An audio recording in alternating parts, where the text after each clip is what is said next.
Ամենայն հայոց կաթողիկոսում շիրիմ այստեղ Խորեն Մուրադբեկյան կաթողիկոսի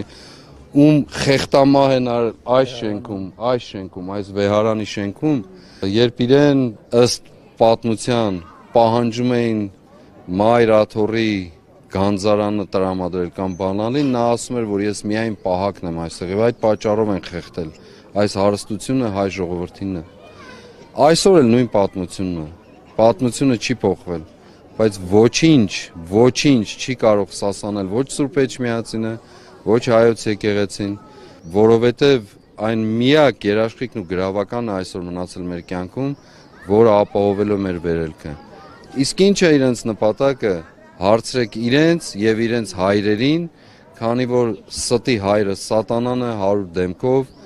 հարցրեք իրենց մտքին, հոգուն, խղճին, որտեղ սև խավարը դրված,